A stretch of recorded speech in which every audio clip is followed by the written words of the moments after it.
that are interesting, and I didn't know if Dr. Swart was going to go into these, so I brought them in just in case.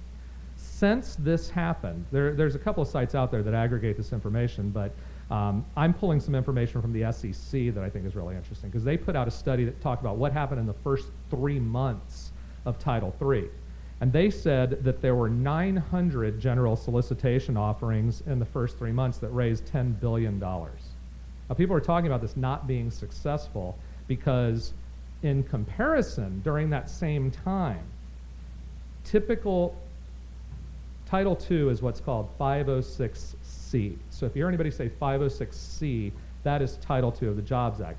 506B of the same law is the law that says you can go do the normal deals to raise money through a private placement. In the same time period, 506B deals raised $233 billion. That's not crowdfunding. That's just going to going to accredited investors without going through a portal. So people tend to look at this and say it's not successful because it's not getting the job done. And I look at it and I say, they raised $10 billion? $10 billion in something that's brand new, that nobody knew anything about 6 months before, that nobody knows really how to do. Nobody knows what the laws are, the ramifications are, and people are just figuring their way out. And I look at this and I say, this is a potentially phenomenal area. Crowdnetic, who's one of the websites out there that aggregates this information, does a very good job with it, said that there's 2,834 Title II raises going on right now, or that have gone on since the inception. So it's past that 3-month period. But, again, they say only 394 of them actually have commitments from investors. So there are 2,500 of these out there that haven't gotten a penny raised yet. And only 64 of them, they claim, have raised more than $500,000. Now, those numbers don't match. It's really interesting. You look at the SEC's numbers and you look at what's going on Crowdnetic sites, and the numbers don't match up. But again, this is what's going, people are talking about things. People don't know all the rules. People don't know all the laws. They don't know where it's going to go. And so let's talk about Title III now. I think it's really interesting. One of the things we talked about in my panel was the need for lower legal costs and lower accounting costs, because in Title III, as we all know, if you're trying to raise over $500,000, you have to have an audit from an accountant or CPA, and there's going to be legal requirements that are involved that people think are going to be very expensive. Everyone has this flyer sitting in front of them. This isn't my business, but I thought it was really interesting. Here's an accountant saying, I'll do a startup audit for $1,500. Now everyone's saying, no one's going to be able to use this law because audits cost $25,000. All right? This is the market adjusting to what needs to be done to make it work. So when I say Title III crowdfunding and equity crowdfunding is going to work, it's because people like this. This is just I have no idea who this person is. But he's saying, I'll do an audit of your startup business, $1,500. Okay? Guess what? You can raise $1 million. You can raise I'd have an audit done if I was just going to raise $100,000 if it was only $1,500, because that helps you with all kinds of other things. The markets will change to fix the things that need to be done. Legal services are going to be cheaper. They're going to come down, trust me. People aren't going to be able to pay what they're asking to pay. Now, I talked about, and everyone talked about, and Dr. Swart talked about how Title III is going to have to change to be really effective. All right, so let's assume that it's going to. And this is really, really interesting stuff that was just in the paper yesterday, okay? Representative McHenry is actually, when people say who wrote the Jobs Act, well, he was one of the sponsors of the Jobs Act, so he's probably one of the people you could say wrote it. Technically he didn't. He was quoted yesterday, I don't know if it was yesterday or the day before, but he proposed a new bill, Jobs Act 2.0, the Equity Crowdfunding Improvement Act of 2014. I just read it online today. In the draft proposal, and again, this may not get voted on for 2 years. It may not get seen in the, who knows what's going to happen. But in his draft proposal, he raises the amount from $1 million to $5 million.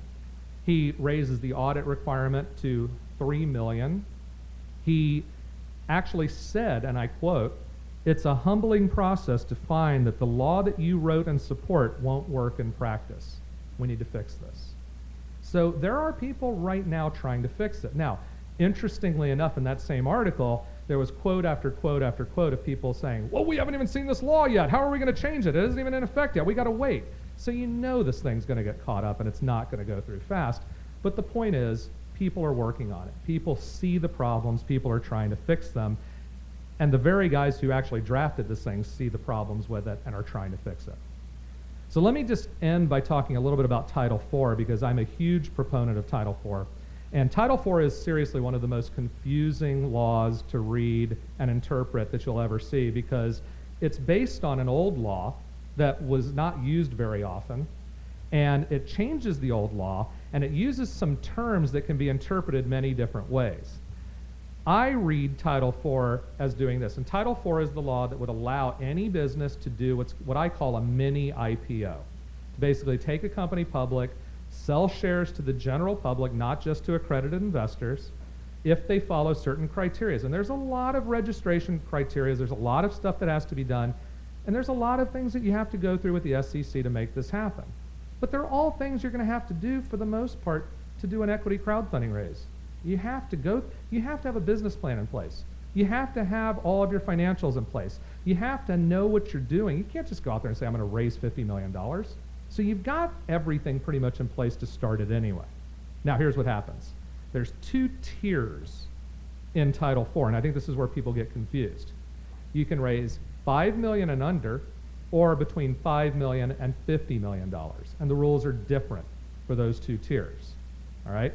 The $5 million and under rules, that's pretty much what the Regulation A is right now.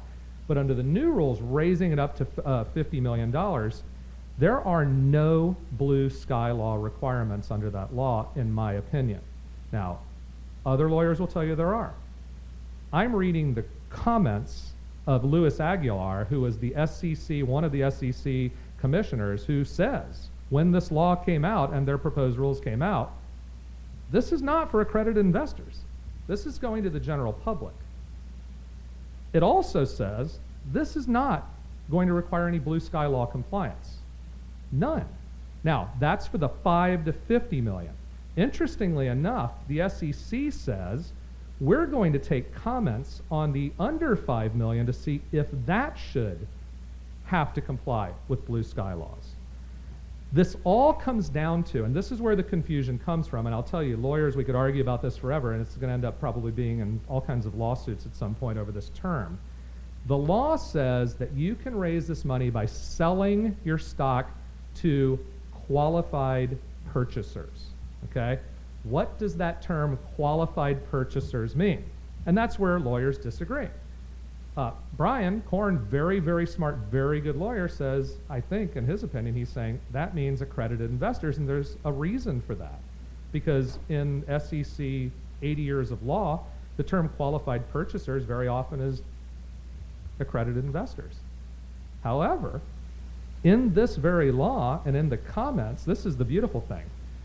The law itself says you're going to have to sell these to qualified purchasers, but the SEC is going to determine what qualified purchasers means. And the SEC wrote this cryptic language that no one really knows what it means, that some people interpret one way and some interpret another. I very much interpret it meaning you can sell to anybody, because it wouldn't make any sense to have an IPO that just goes to accredited investors. But it said a qualified purchaser is anyone, basically, and to paraphrase, anyone you offer the security to, any offeree.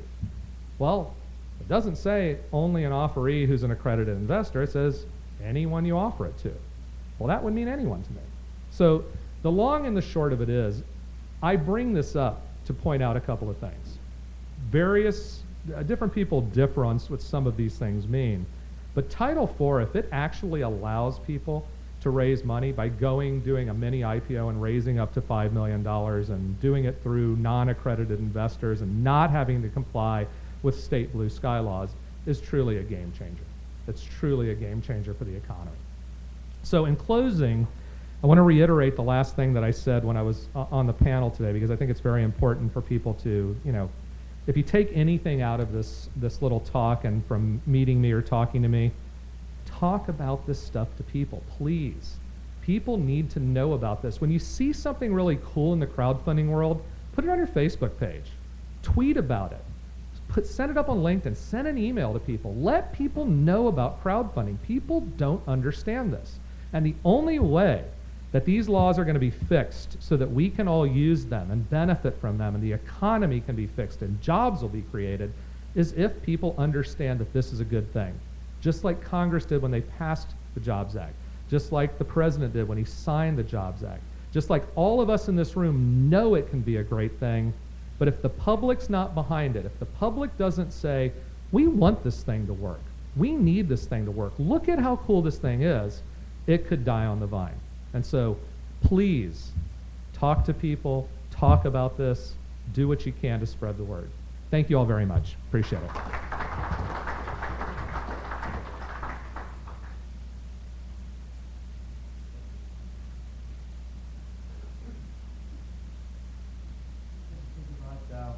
We're behind the schedule about 15 minutes. We're going to take 10 minutes break. So when we come back, we're going to go to the last panel, and it's going to be an interesting panel.